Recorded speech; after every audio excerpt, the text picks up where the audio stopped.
Assalamualaikum warahmatullahi wabarakatuh. Perkenalkan, nama saya Fathur Rohim dari Prodi Penjaskesrek angkatan 2018. Di sini saya akan menjelaskan tentang perkembangan dan belajar motorik dari yang sudah saya rangkum ya. Yang pertama yaitu gerak. Gerak adalah suatu yang ditampilkan oleh manusia secara nyata dan dapat diamati. Contohnya yaitu seperti berjalan. Berjalan itu merupakan gerak yang bisa diamati, dan juga berlari seperti melakukan aktivitas fisik itu merupakan gerak yang bisa diamati. Perilaku gerak yaitu meliputi teori gerak, motor kontrol, sedangkan belajar gerak, motor learning, dan perkembangan gerak yaitu motor development. Melalui aktivitas gerak,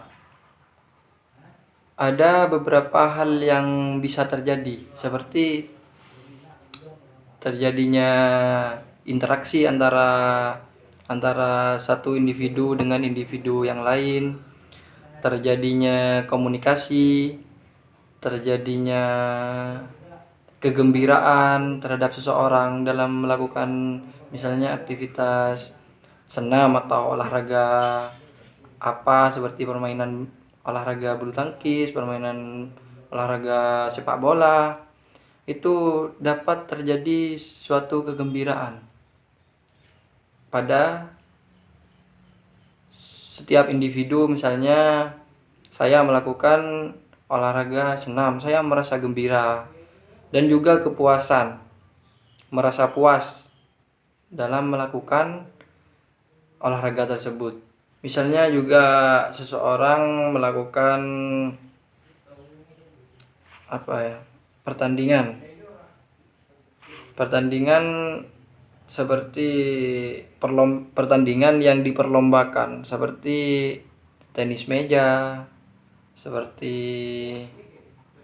bola voli, sepak bola juga.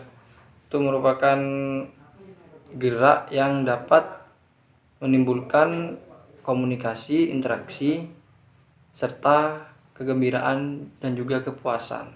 Dan di sini saya juga akan menjelaskan tentang perbedaan antara pertandingan dengan perlombaan. Kalau pertandingan yaitu saling berhadapan, sedangkan kalau perlombaan itu tidak berhadapan namun searah. Tidak harus berhadapan namun searah. Misalnya contohnya kalau yang pertandingan itu seperti pertandingan pencak silat. Itu berhadapan, ada lawan, maksudnya saling berhadapan dengan lawan. Itu dinamakan pertandingan.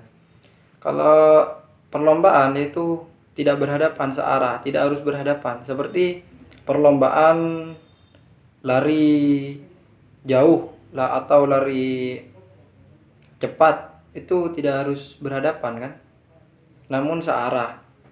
Dan di sini saya juga akan menjelaskan tentang beberapa alat penerima informasi. Seperti yang pertama yaitu indera penglihatan, dan yang kedua indera pendengaran, yang ketiga proprioseptif, dan juga indera taktil. Yang pertama yaitu indera penglihatan. Indera penglihatan pada manusia adalah mata.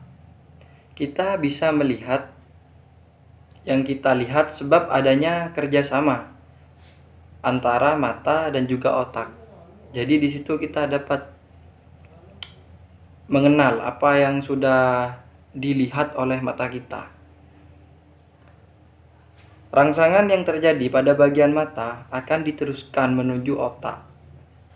Di sini otak akan mengelola dan menerjemahkan informasi yang diterima sehingga akan dihasilkan suatu perwujudan yang dinamakan indera penglihatan. Sedangkan yang kedua yaitu indera pendengar. Indera pendengaran yang ini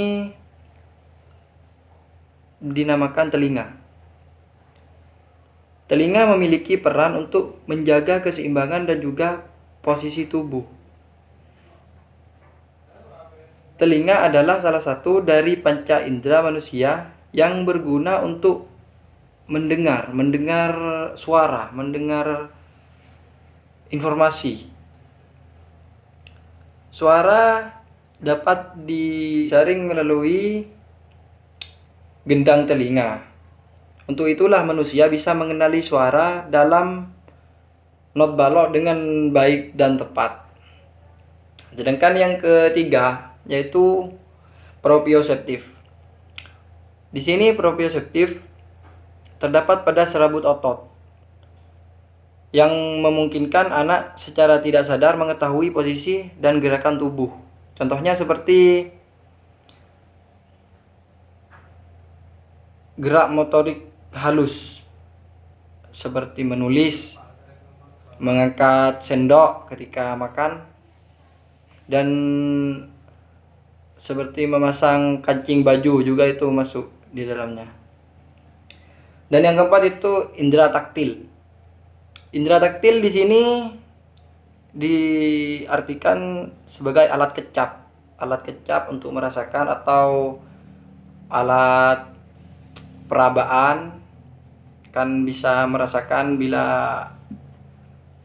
meraba, dan juga perasaan yang dirasakan itu dinamakan indera taktil. Baik, mungkin hanya itu kesimpulan atau rangkuman dari saya pribadi.